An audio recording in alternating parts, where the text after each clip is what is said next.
Okay?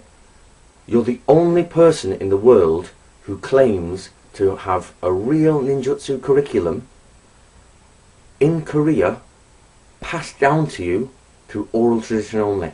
You're the only one. So there is no one else they can investigate. Now look at it from my point of view, yeah? Look at it from my point of view. I investigate Sengoku period Japanese ninjutsu. I'm really interested in it. So, as you're the only person in the world to claim this, you have to realise that people want to ask you about it. But the more you avoid telling them, the more suspect it looks. I'm going to ask Greg now a series of 10 questions about ninjutsu from the Koka tradition. I have used Koka manuals, or manuals which share their curriculum with Koka. As Greg has stated before, Shinobi tradition shared secrets. They kept some things secrets. So to make it 100% fair on Greg, I have only used what he said was in his curriculum. I have only used things that appear in a few manuals and are considered to be universally ninjutsu. To be really fair, I've started on the easy questions. These are easy. They get much more difficult if I chose to, so I've gone for the easier. Okay, question 1. Two Koka ninja are coming together. They've never met, they've no family connections, but they are both shinobi. What is the Koka and Iga sign for two shinobi to show that they know each other? How would they recognise the other person is from a Koka school? This, Greg, I'll be surprised if you don't know, is the fundamental issue here for identifying someone from your own school. From what was taught to me. First one was, how does two ninjas, Koga ninjas, that's probably never met each other, but they want to know if they're from the same clan, they would use what's called an inro. It's a little gadget that identifies their clan. If that's not the case, then it also could be from the shuriken itself. Now, it's my belief, or I was told, that the ID shuriken is an 8-point shuriken, not a 10-point like Iga, but an 8-point shuriken that was also used as an ID. Now, most people also, according to the ninjas, we also understand that there's a certain fragrance or a smell that we could definitely distinguish. Question number 2. Please look at the picture of this tool.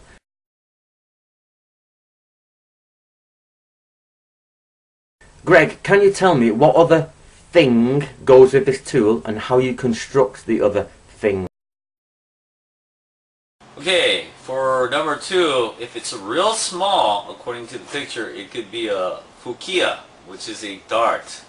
Now, a fukiya is shot through a itate. Now, it also kind of looks like a shikoro. Now, if it's not that, it's probably a yarekiri. There's many shapes. They're usually sharper than that. And what comes with it is usually a string, a long string, and a vial of poison. Now, if it's not that, it's probably a gadget that's attached to a kasugai, which is a connection or a clamp. And if it's not that, it's probably connected to a gadget. I forgot the name or the term of it. It's a door pick, or when the castle doors are locked, there's this piece of wood, and you could use the gadget to open up the castle doors. And that's going to be my best guess with the with that small picture that you provided me.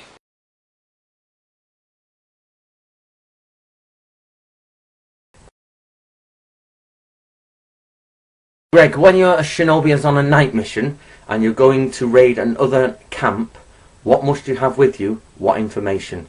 There is some very specific things you need to know here. This is not generalization, they are very specific. Can you please list what they are? Question number 3, it's going to be a zoom in. It's like a blueprint, okay? Or a shiro zoom in, which would be a castle blueprint based on if it's a camp or a castle.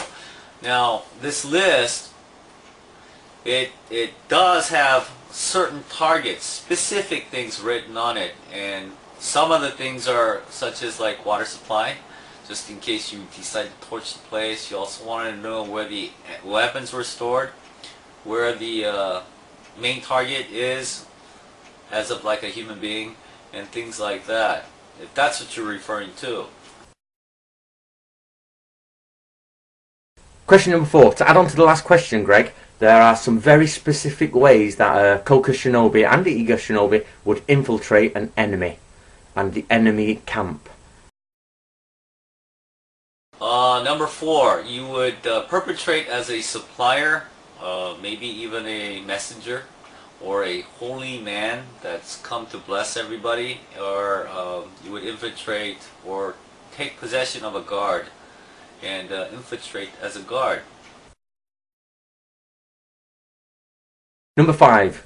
Greg, when you are disguised in yonin, disguise that is, and you're disguised as a bushi or a samurai of the warrior class, what are the main things you should care about in your appearance? There's a few key things, but one of them more than anything you really have to check. Can you please tell me what that is?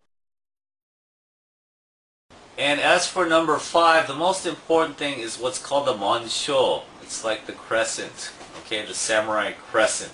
Yeah, you had to really pay attention to the crescent. Okay, number 6. You're going to a castle wall, Greg. This is a castle in Warring States period. It's proper ninjutsu as it was. There are watchfires on the outer castle. I'll give you a clue here. It's the first set of watchfires. Not the first set you come to, the first set outside the castle from walking away from the castle, okay? The main watchfires are on the castle outer perimeter. What is in between those fires? There's something there. And how is it arranged?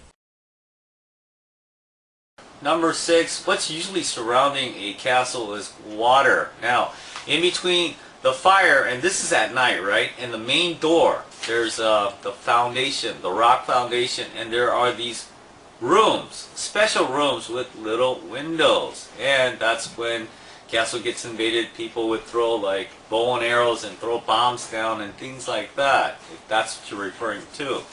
The rock foundation is called the ishigaki. That's usually where you put the castle on top of it, and in the ishigaki there are these rooms, and the rooms, which is called the yagura, has these little small windows. The yagura also has these special weapons, okay? The other important room, it's very important and it's significant for especially a Koga ninja to understand, not only Koga but Iga as well, is the bansho, which is the room where all the patrolmen stay. And the patrolmen, I think they were called the banghe. And it's very important for us to understand where they are and how it's set up. This one, Greg, I took from somewhere else, but it's very easy to identify if you're a ninja. What would happen if somebody shot a gun from a castle wall at night? What would this mean? And how would it affect you as an infiltrating shinobi? Number 7. What, as a ninja, if I was to hear a gunshot, what am I supposed to do? First thing is to retreat if I am not sure. But based on the location, unless it was arranged that we're going to do something else upon a single shot, majority of the time when you hear one shot and it's designated, we would know what to do. Now, if it's multi-shots coming from a different direction, it would definitely be a go ahead and continue, or it would be a sign for us to advance. Now, if we heard an explosion, that means definitely to advance, and quickly. Okay, Greg, look at this picture.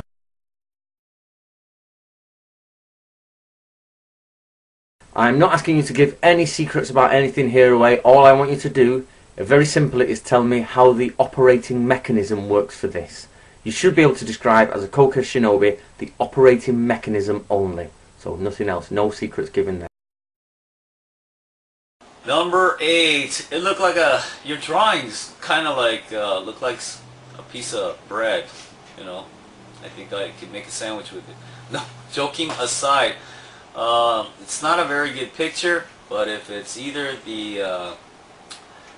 a treasure chest, and the gadget is usually opened and you have things in it, such as like gunpowder and bombs. And if it's not that, then you're gonna have to show me a better picture. But that's pretty much what I'm gonna tell you. It's something that you can store. You can also take it underwater and you can bury it.